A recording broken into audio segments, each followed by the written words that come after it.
Welcome back, children, after the summer vacations. So today we are going to start with a new unit. We have finished with the first two units, unit 1 and unit 2 we have completed. Unit 3 we'll do later on. Right now we are starting with unit 4. Unit 4 is government budget and the economy. Government budget and the economy, and it will be worth 6 marks. Questions worth 6 marks will be coming in your exams. Okay. Now, government budget and the economy. Once you see the name of the topic, the very first thing that strikes in your mind is, what is government budget? What is government budget? Okay. Budget means budget. It is prepared at your home once. Your mother prepares the budget. That means she plans for the coming month, how the expenditure has to be done with the receipts, with the income she is having in her hand. Okay. Similarly, what is government budget? Just see the definition. It's very important you have to learn the definition. It is a statement. It is not an account. It is a statement. Okay, remember. It is a statement of expected. Expected means estimated. Another word for this one is estimated. Estimated receipts and expected expenditure. Estimated expenditure or planned expenditure of the government. The government, he makes a statement of expected receipts or estimated receipts or estimated expenditure or expected expenditure for the fiscal year to come, for the following financial year.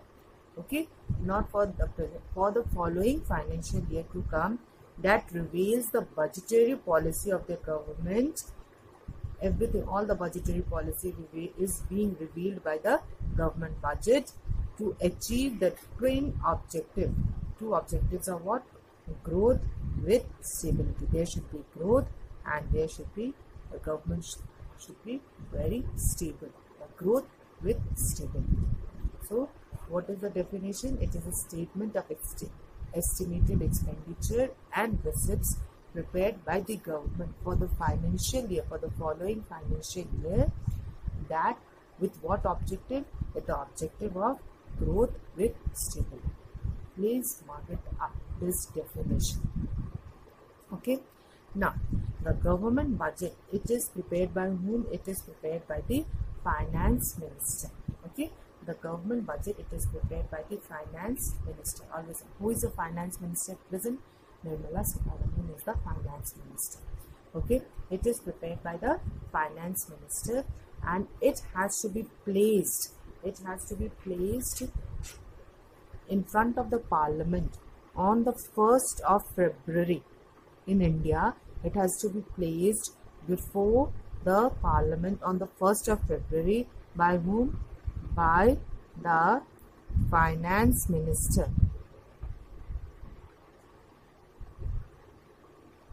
By the finance minister to be approved. By the finance minister to be approved and in front of whom? In front of the parliament.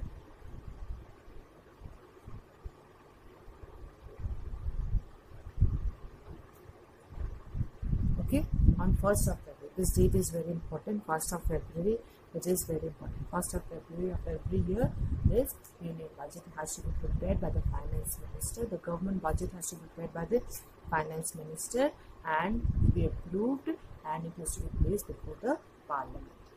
And this government budget, it unfolds. This, it means government budget.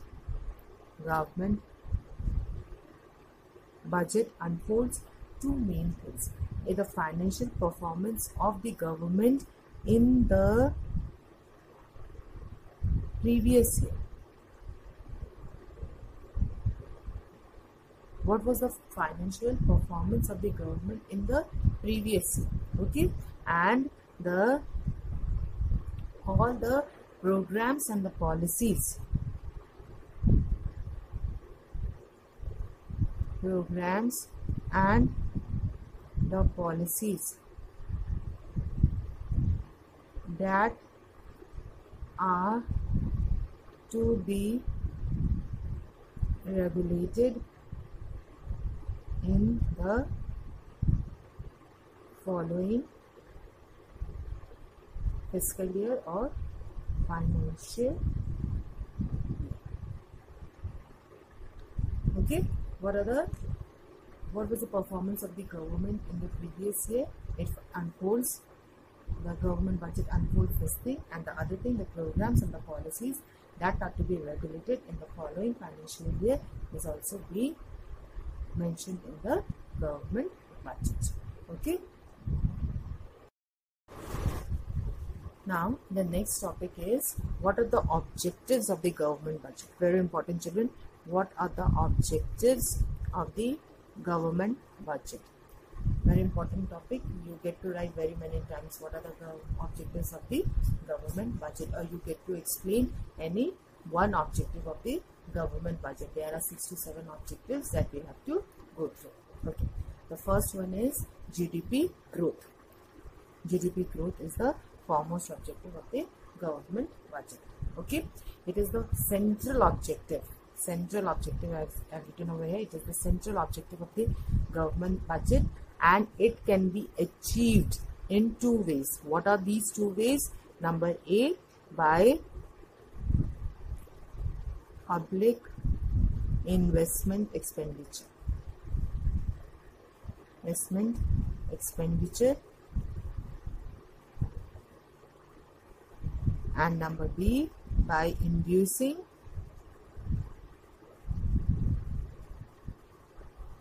private investment expenditure. These are the 2 ways through which the GDP growth can be achieved. Okay, by public investment expenditure means by opening up the public enterprises. Okay, public enterprises, more and more public sector companies coming up in the country, and the people are getting employment, and hence the GDP growth can be attained. And the secondly, by inducing the private investment expenditure, by encouraging the private investors to come in our country, or the private investors itself in our country to invest in our country. And it can be done by 2 ways, by giving the private investors more and more taxes, by giving private investors tax rebate and subsidies. So these are the 2 ways through which the government can inspire the private investors to come in our country and invest in our country, or the private investors of our country itself, they can invest in our country. Okay, these are the 2 ways through which the GDP growth can be attained. Now the second objective is reallocation of resources. What do you mean by reallocation of resources? Just see what I have written. The allocation of resources should be in such a manner by the government that there is a balance between the goal of profit maximization and social welfare. So, see, there are 2 sectors I know, public sector and private sector.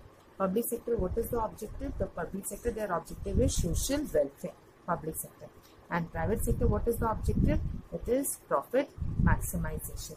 And our country, what type of economy it is having? It is having the mixed economy. So the allocation of resources, the resources which the economy is having, the government should allocate the resource in such a manner that there is a balance between both the public sector and the private sector. That is, the profit can also be made, as well as there is social welfare in the economy. There is goal of profit maximization and the social welfare. And second point in the reallocation of resources, you can write production of harmful products like liquor, cigarettes, etc. should be discouraged by the production units by imposing heavy taxes. So these are the injurious items such as cigarettes, liquors, alcohol. They should be discouraged. So by imposing very high taxes on such products. And thirdly, we can say subsidies can be given to encourage socially useful goods. And the goods which are very useful to us, the government should give on them the subsidies so that goods can more be encouraged in the economy. Okay.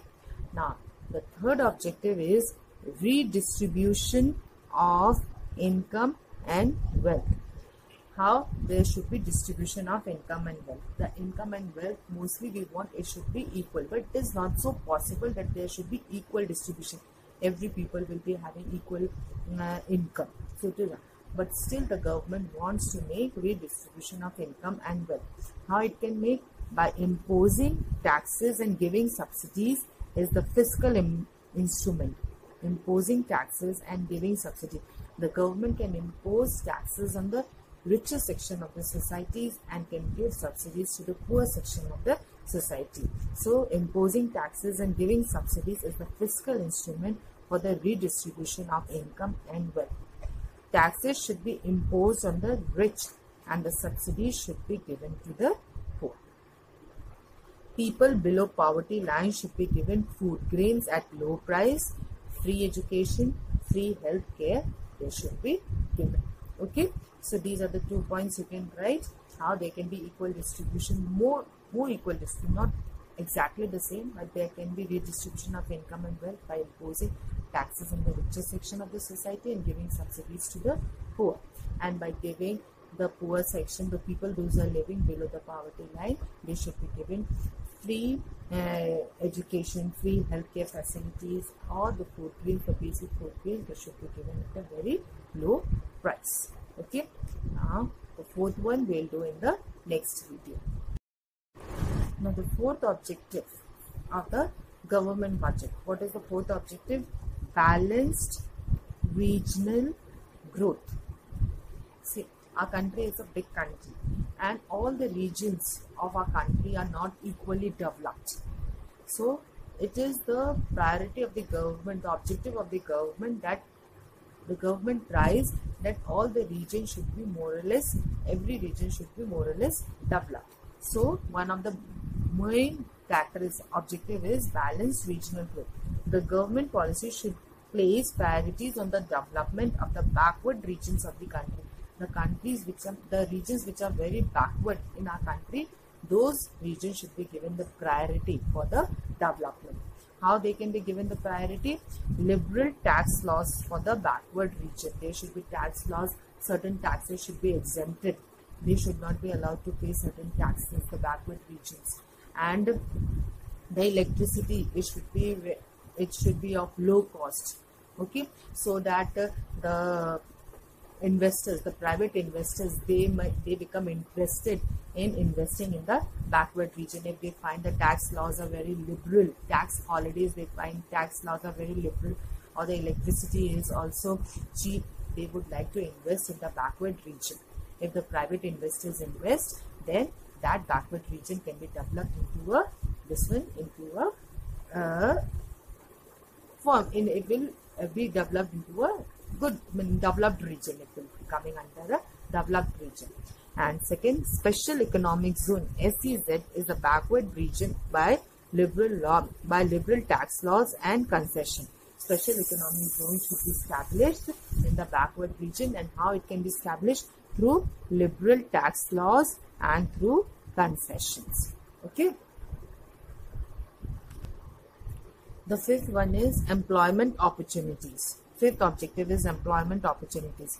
How employment opportunities can be given? By investment in the public enterprises should be the generation of employment opportunities. More and more investment by the government should be done in the public sector, so that more and more employment that is possible. Manrega is one of the example. Manrega, 100 days employment. The people those are willing to work, they are given 100 days employment. And the sixth, the last objective is economic stability. What do you mean by economic stability? Economic stability means that the phases of recession, depression, recovery and boom, these are the 4 phases of the business cycle, all of you know. May is the business cycle. These are the 4 phases. Recession, depression, recovery and boom are the 4 phases. Because of these 4 phases, what we are having? We are having the 2 disequilibrium situation in the economy, that is inflation and deflation. The government always wants to save the economy from this business cycle, and the government makes the policies to remove this equilibrium situation of inflation and deflation in the budget. Okay, this is economic stability. So these are the 6 objectives of the government budget. Welcome back, children. Now, yesterday we have done with the objectives of the government budget. In my last videos, you must have seen the objectives of the government budget.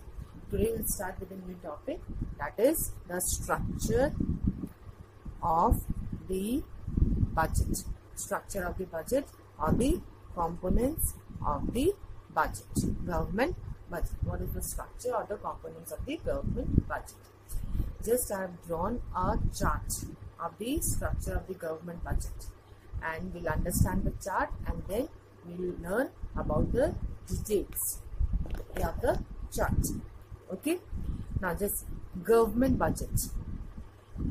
I told you what was the definition of government budget. It is a statement of estimated budget receipts and the budget expenditure for the following fiscal year. Okay, so just the government budget, it is having 2 columns, budget receipts and budget expenditure. Okay, 2 columns are there, budget receipts and budget expenditure. Now the receipts, budget receipts, that is the total receipts. The total receipts is further categorized into 2 parts, that is revenue receipts and capital receipts. Okay. Similarly, the budget expenditure is categorized into 2 parts, revenue expenditure and capital expenditure. Okay. And budget expenditure can also be categorized. It can also be categorized as plan expenditure and non-plan expenditure. Okay. So budget expenditure, revenue expenditure, capital expenditure, and it can also be categorized as plan expenditure and non-plan expenditure. Okay. Now come back to the budget receipts. I told you budget receipts, revenue receipts, capital receipts. Now again this revenue receipts, it is further categorized into 2 parts, tax receipts and non-tax receipts. And capital receipts again categorized into 3 parts, recovery of loans, borrowings and other liabilities and other receipts. Okay, so this full is the structure of the government budget. Now about each and every item we have to read in detail. We have to know everything in detail. What do you mean by budget receipts? What do you mean by budget expenditure? What do you mean by revenue receipts? What do you mean by capital receipts? Each and everything we have to do in detail. Okay. Now in the next topic, we'll start with the budget receipts. Okay. We'll start with the budget receipts.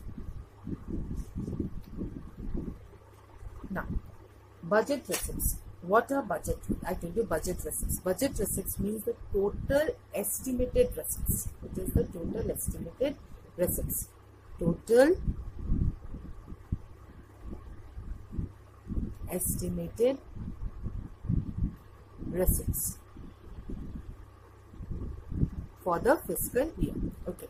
Now budget receipts we have seen in the chart, it was categorized into 2 parts, that was revenue receipts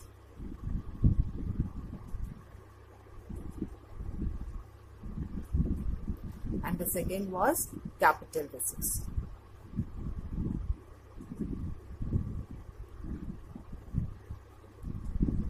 Okay, So budget receipts, it is of two types, revenue receipts and capital receipts. Now we'll start with the revenue receipts. The first one we'll start, the revenue receipts. What do you mean by revenue receipts? Now revenue receipts, it is having two characteristics. Okay, the first characteristic is it does not create any liability for the government. It does not create any liability for the government. It does not create any liability for the government. Example for this one will be, the most important example is tax receipt. Okay, tax, which we all have to give the tax, that is taken as the revenue receipts, and it is not the liability for the government. It is the compulsory payment to the government. The government, we have to pay it compulsorily to the government. So it does not create any liability for the government. And second characteristic is it does not cause any reduction in the assets of the government. It does not cause any reduction in the assets of the government. So these two characteristics, learn it, children. The first one, it does not create any liabilities, does not create any liability for the government, and it does not cause any reduction in the assets of the government. If these two characteristics are features are being satisfied, then that item is taken as revenue receipts. The best example for revenue receipts is tax receipts, which is the compulsory payment by all to the government, and the government does not create any liability for it. It has to be paid to the government, and it does not create any liability for the government. Again, we have seen that the revenue receipts are of two types. In the chart, we have seen the revenue receipts. The first receipt, the first type was tax receipts, and the second was non-tax receipts. Revenue receipts. First, budget receipts is divided into two parts, revenue receipts and capital receipts. Now we have started with the revenue receipts. We have seen the two characteristics of the revenue receipts. Again, this revenue receipts is being categorized into two parts, that is tax receipts and non-tax receipts. Now what are tax receipts and what are non-tax receipts, we will see in the next video. Okay children, in the last video we have learned that the revenue receipt is of two types, tax receipts and non-tax receipts. Now tax receipts, we will start with the tax receipts. Tax receipts, to know about the details of the tax receipts, first we have to know what is tax. Just see, what is tax? What is tax? It is a compulsory payment to the government by the households, firms or the other institutional units. So it is a compulsory payment to the government. Government doesn't create any liability by collecting the taxes. So it is a compulsory payment to the government by the household, firms means the producers or the other institutional units. Some examples of the taxes are income tax, corporation tax, GST, excise duty, gift tax, etc. There are very many other examples also. Now, next topic is types of taxes. There are three. I have categorized the taxes into three types. The first one is progressive and regressive tax. Second is value added tax and specific tax. And the third one is direct tax and the indirect tax. Progressive and regressive, value added tax and specific tax, direct tax and indirect tax. Now we have to know what is the meaning of all these taxes. Okay. So let us do the differences between the progressive, regressive, direct, indirect, and value added and specific tax. The first one, progressive tax and regressive tax. Okay. Now what is progressive tax? The first one. Progressive tax will say the rate of tax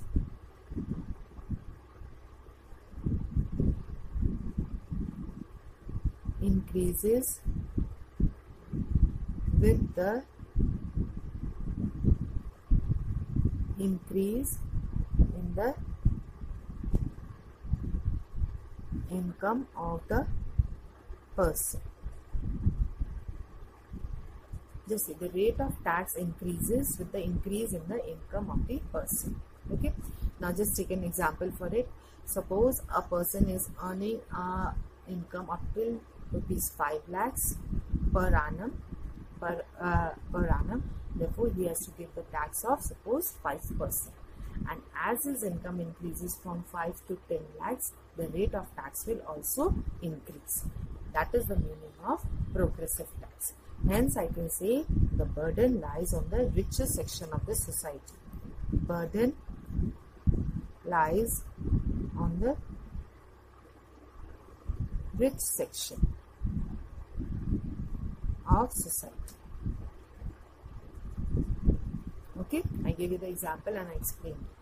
Now regressive tax. Over here just see.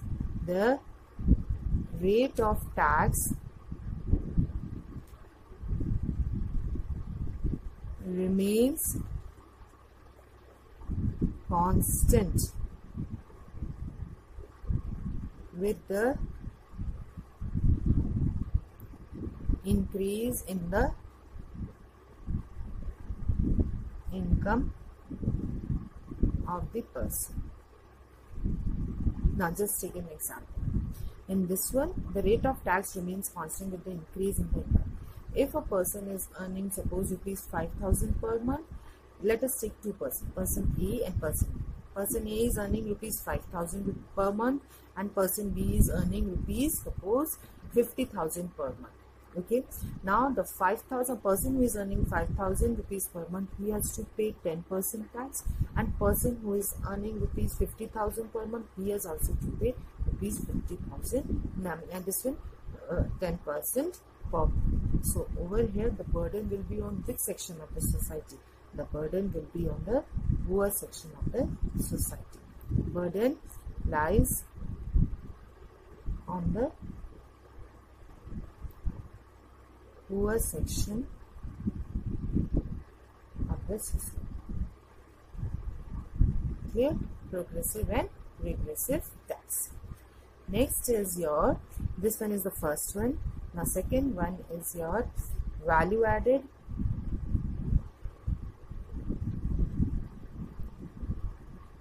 tax and specific tax.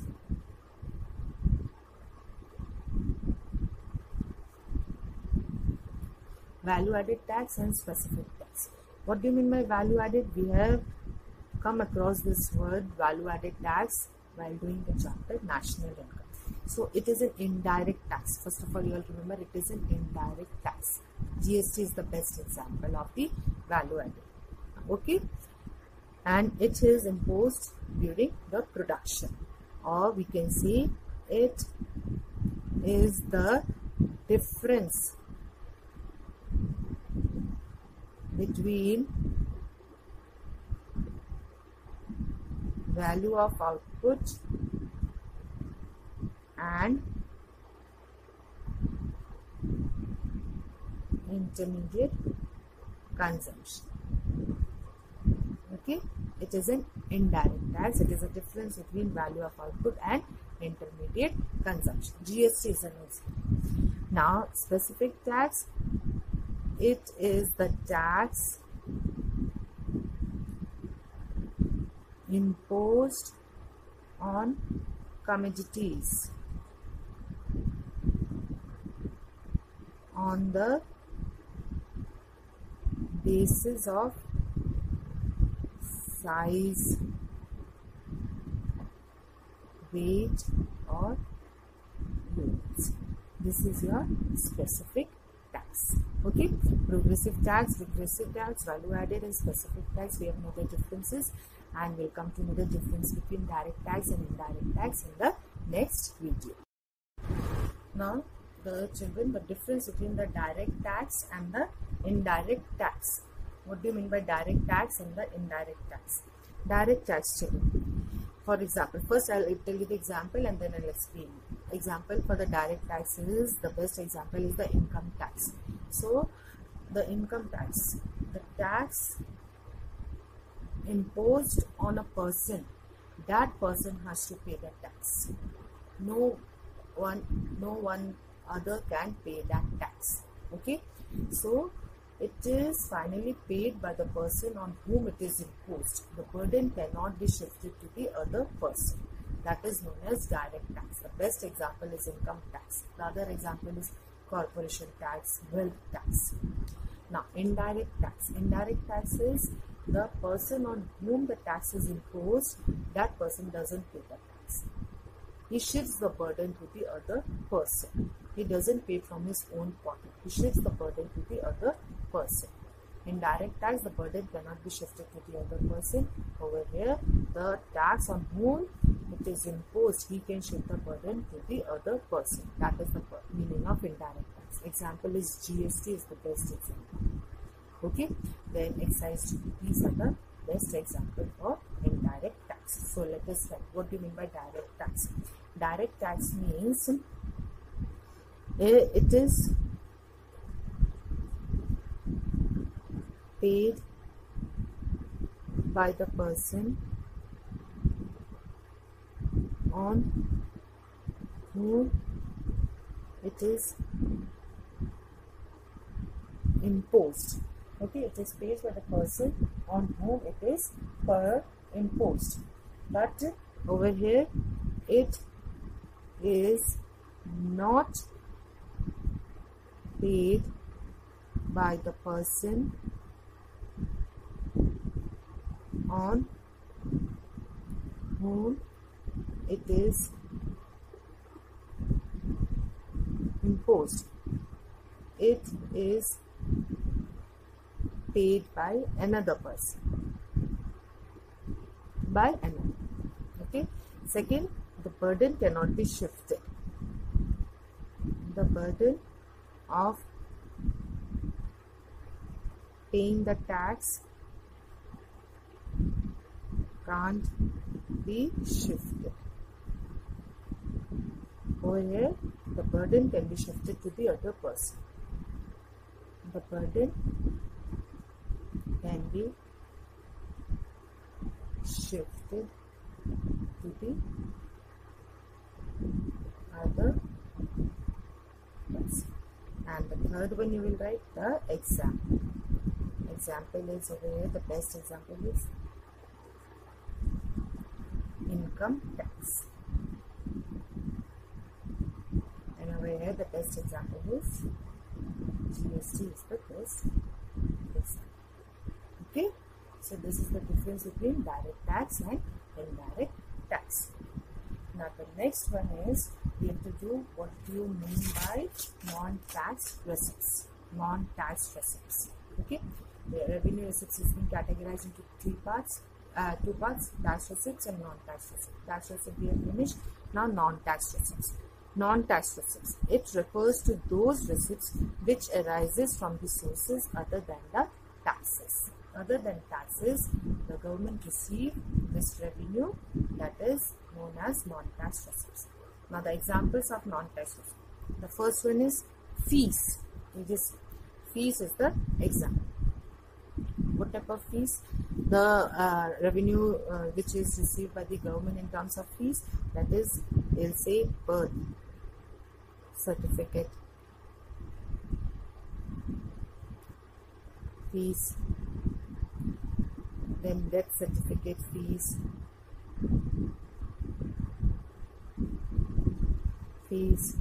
registration fees.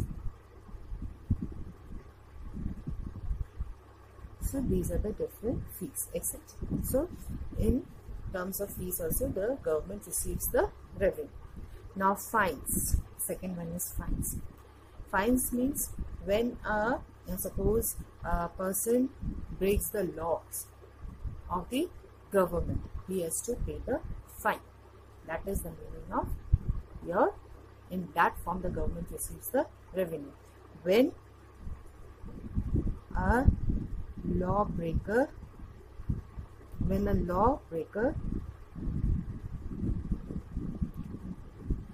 a person, don't write it like, when a person breaks the law of the government, he has to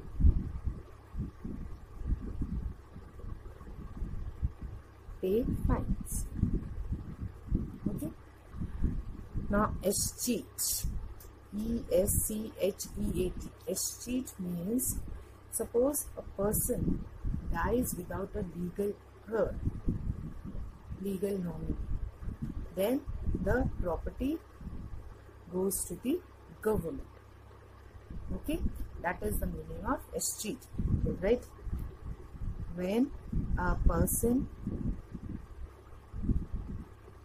dies without a legal heir, then the property goes to the government. Okay. Next is special assessment. Special assessment. Okay. This one is, suppose you are having a property and there was not many roads were not developed at that time where you are having the property. But now there has been development of the roads where your property was. Now the rate of the property has been increased. So this one, the revenue which has been caused by the increase in the rate of the property, that is the meaning of special assessment. Okay, clear? Now, income from public enterprises. The public enterprises, the enterprises which are run by the government, the income which the government is having from its enterprises, that is going to be coming under non-tax receipts. And next is the grants and the donations. The donations or the grants which is received by the government, okay, from the foreign countries. The government receives the grants during the time of calamities, or the donations which is being received by the government, that will be coming under non-tax receipts. Okay, so these are the non-tax receipts: fees, fines, escheat, special assessment, income from public enterprises, and grants and donations. In the next video, we'll start with your budget expenditure.